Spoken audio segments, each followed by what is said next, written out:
Good evening and thank you for joining us on The Big Story. My name is Sharon Momanyi. Tonight, Agriculture and Livestock Cabinet Secretary Mwangi Kiunjuri says that he's ready for any consequences that will come out of his efforts to clean the rot at the National Cereals and Produce Board, NCPB. This follows the revelation of another maize scandal in which 8 traders masquerading as farmers were paid a whopping 1.9 billion shillings. The CS says that money was enough to pay 5,000 maize farmers who did not get an opportunity to sell their produce to NCPB after the traders filled the silos with cheap maize from Uganda. This new maize scandal has seen the NCPB managing director resign and 5 other regional managers suspended until investigations have been concluded. The scandal also involves a subsidized fertilizer that cartels at NCPB repackaged and sold to farmers at exorbitant prices. The scandal reeks of another case of theft at the expense of poor Kenyans. Here now is the Agriculture CS vowing to tame that impunity.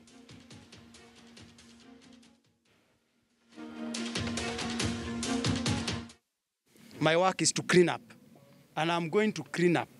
I know there might be consequences, but we are going to clean up. For me, everything is, I'm ready to face the questions. But we cannot continue with this kind of impunity.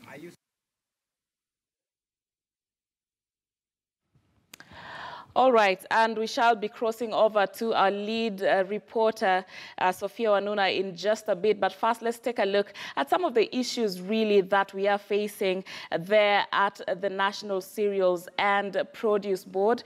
Take a look at our super walls here, just to take a look at what exactly ails and what is the cause, the innings of this particular scandal. And the big question is, what is the problem? The problem being that farmers are not able to sell their produce to NCPB. The question then becomes why? And the why here is that the depots are filled with cheap maize that have been imported from other countries, including Uganda. And what happened so that this becomes now the case? And officials rejected maize from local farmers and then had to buy maize from traders at exorbitant prices. And the question of who were involved in this then follows.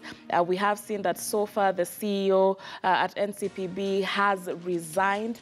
5 regional managers have been suspended and 59 staff in 5 critical positions, in silos rather, are being investigated.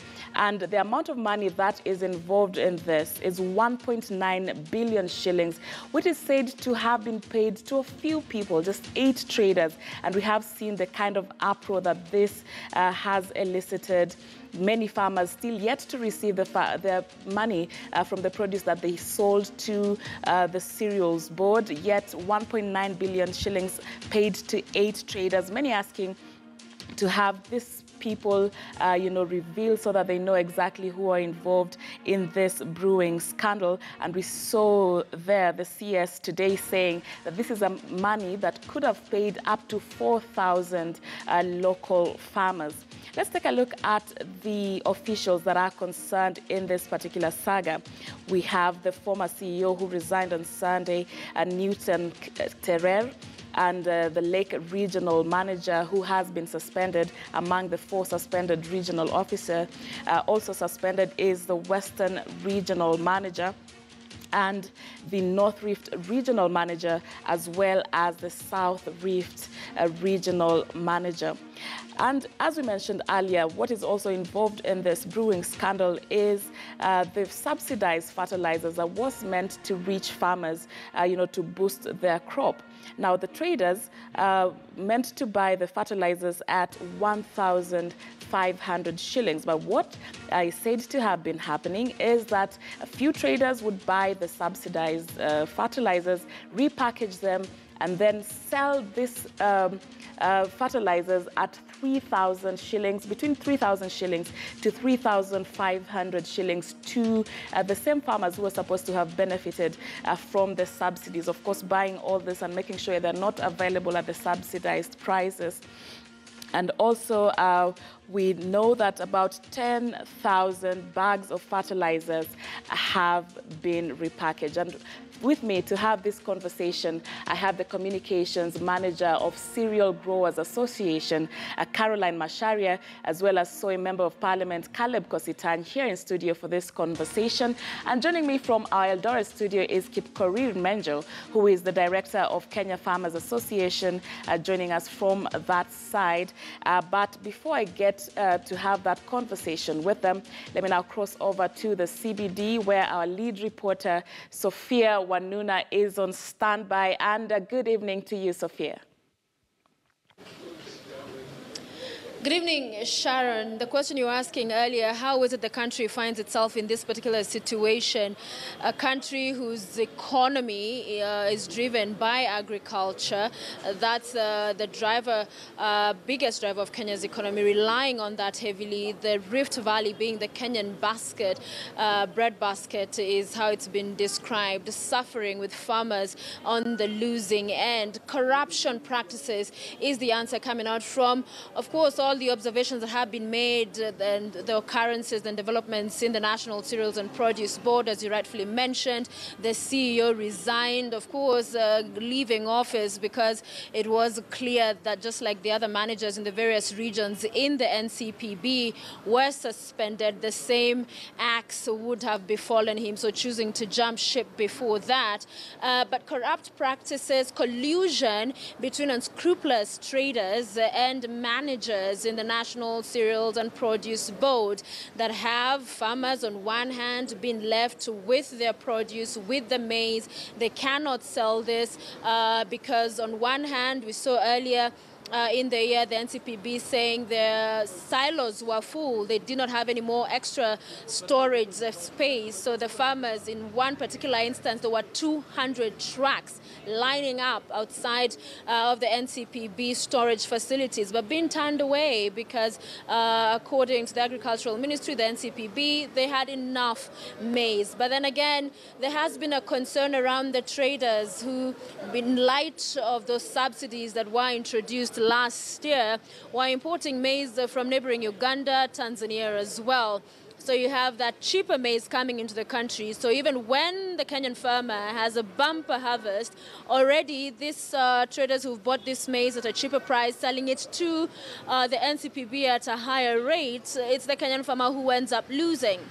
And to compound this whole situation, Sharon, earlier today there was that press briefing from the CS, Kiunjuri Agriculture, talking about the fall armyworm that now is at catastrophe proportions, costing Kenya so far 3 billion shillings, and as far as this worm's destruction on maize in the country. And so even if the silos are full now, in as far as going forward, we wait to see the import of that, because one of the critical questions that was put to him is in coming days with the impact of this fall armyworm, will we see Kenya having to import as she has to do in the past? A wait and see scenario, but really several scenarios coming up together, colliding at a point that on one hand the Kenyan farmers suffering, and we've been covering this story, hearing from the farmers in Eldoret, especially North and South Rifts, as well as the Western and Lake regions, talking about their plight, because what they care about is at the end of the day they are producing and they're harvesting their maize, but they're not being able to sell. And also, other than the maize scandal and the inflated kind of numbers we are seeing in collusion between the managers in NCPB and acting CEO in place, will that portend a brighter future? It's a wait and see. But important to note, food security, critical. It's one of the big four agenda for the president. It is a devolved function, so all levels of government must pull together to not only see an end to these kind of practices that have seen the farm and at the end of the day ordinary mwananchi, because when these practices are led to run unabated, Sharon, it will go back to situations where you have high prices for unga, then the government has to come in, and then there are people as we've been talking about, that will take advantage of this kind of scenarios. And so the CS earlier saying they have conducted an audit, they have investigated, they have names, they know these individuals, their addresses, they have forwarded this information to the investigative organs. So we'll be waiting to see what action, if at all, is taken, or will it be just one of those to pass as a cloud, and then we find ourselves in such a situation later on, Sharon.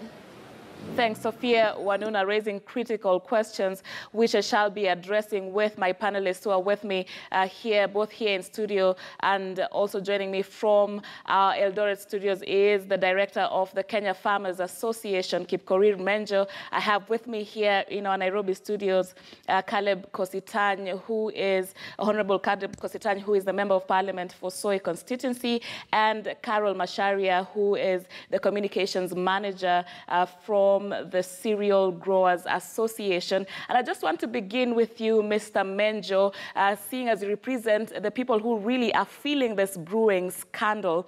And as farmers, are you shocked with this brewing scandal at NCPB, or could you sense from the start that something fishy is brewing?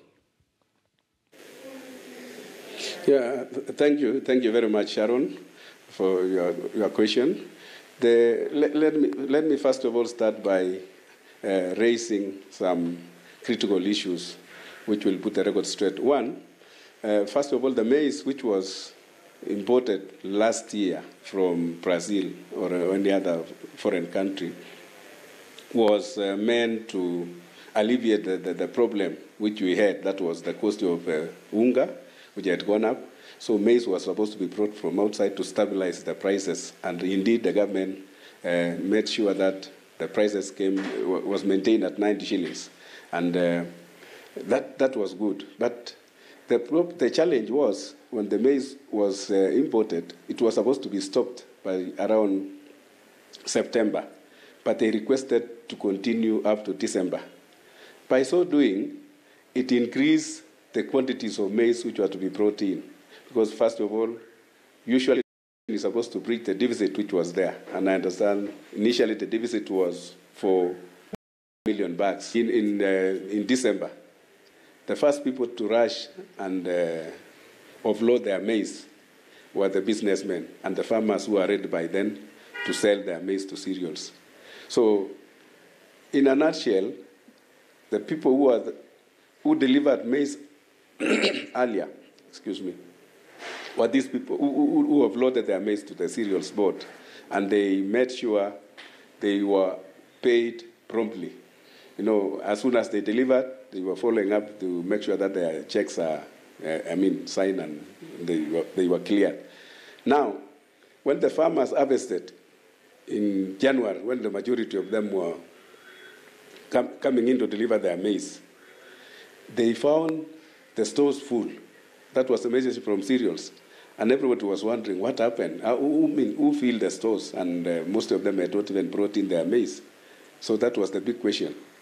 And after a while, they also announced that they had no candy bags. Budget allocation, which had been put by the government or the parliament, was somebody having 10 bags, others having 50, 60.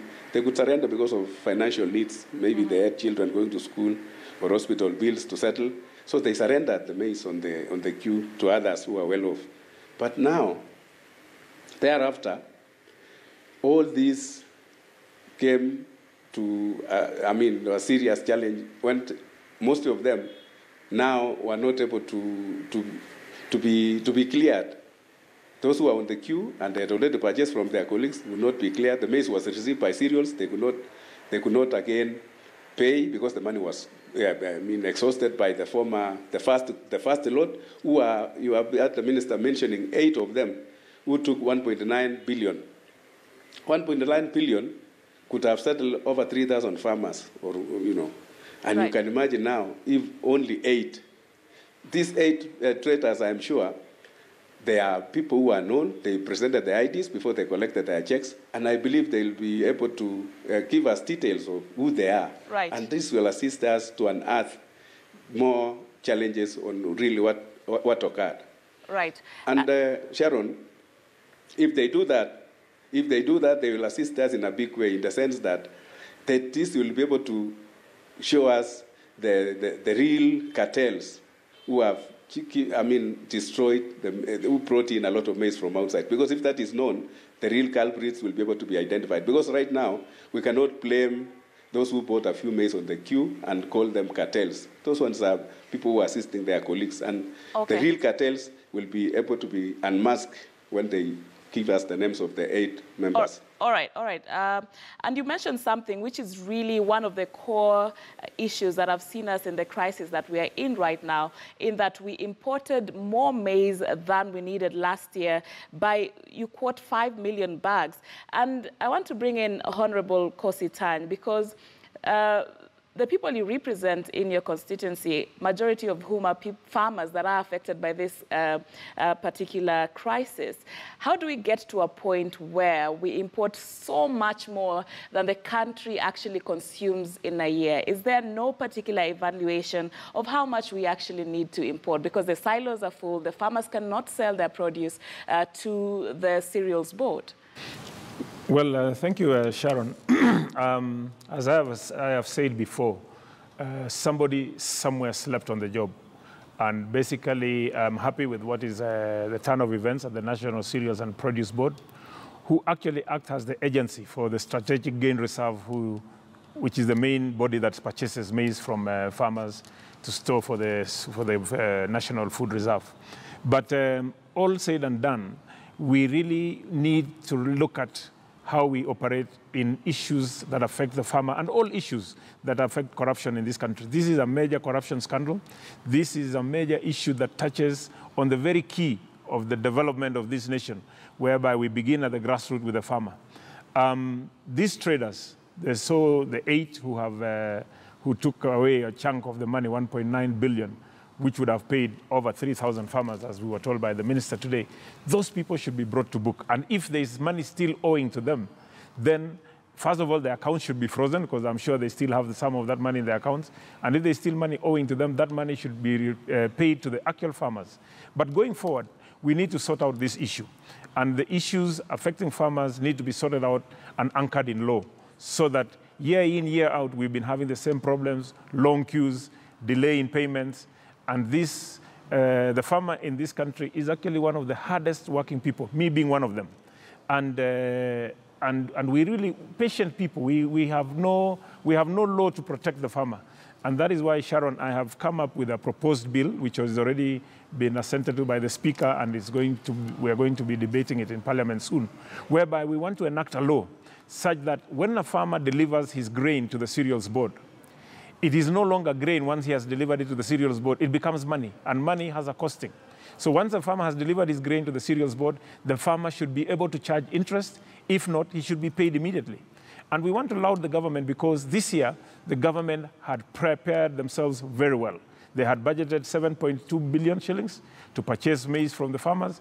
They had delivered that money. Farmers were being paid promptly. But little did we know that we were paying people who were traders, and who were very, very, very unfair to the farmers, people who they believed to be helping purchase their maize, but they did not purchase farmers' maize. They brought in maize from outside, from Uganda, and of course, during the period whereby we were importing maize because of the shortage, which up to now we don't know whether there was really a real threat. Maybe that was a scheme by these same traders to create an artificial shortage, hike the prices of unga. They knew we were going for an election period.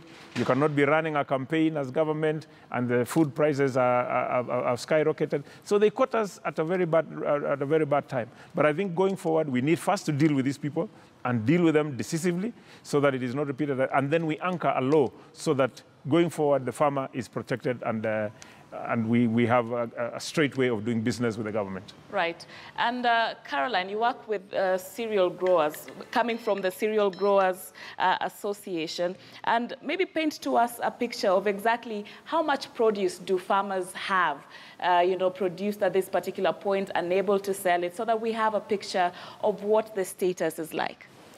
Thank you, Sharon, for having me. And the matter is quite serious, because there's so many farmers on the ground who are not able to sell their maize. And for example, right now the market prices are at 19.50, while NCPB was buying at 3,200. So we have about 60% of the farmers who produce maize during this harvest. The maize is still in their custody. So the question is, where are they going to take this maize? And like this year alone, we are seeing the environment has been quite harsh with the rains, and so I see a lot of difficulty for the farmer. And we just, the big question is, I really am pleased that what has happened with NCPB has come at the right time. It should have happened yesterday. We need to restructure the whole process, because the way things have been working in the past, the farmer remains to be oppressed over and over again. So it's just about time that we deal with the cartels that are bringing in maize from areas that you do not know where they're sourcing it from. So I believe that we need to really, as a country, put the farmer first, because really we cannot grow without considering the needs of the farmer. And also putting into consideration that our farmers are the ones that really absorb the risks. Because previously we've had the issue of drought. It may not be the case this year, but we know that the current floods have destroyed quite a bit of crop, so the production might be affected. There is also the fall armyworm, and all these risks are absorbed by the farmer. And we have resulted into punishing them by delaying their pay. For example, there are farmers that delivered their maize in January at NCPB, and they were the same people expected to plant before the rains that actually came early. So it has been quite a challenge for the farmer. And as Cereal Growers Association, would like to urge the government to really restructure the process, because the farmer has really been crying out, and it is not a good situation for the country. All right, and when we come back from the break, we'll talk specifically about what do we mean when we say restructuring the process. What kind of ideal structure are we looking at that will work both for the farmers and to promote food security in the country? Very critical issue. So we want to take a short break now here on The Big Story, but don't go too far. We continue with this conversation shortly.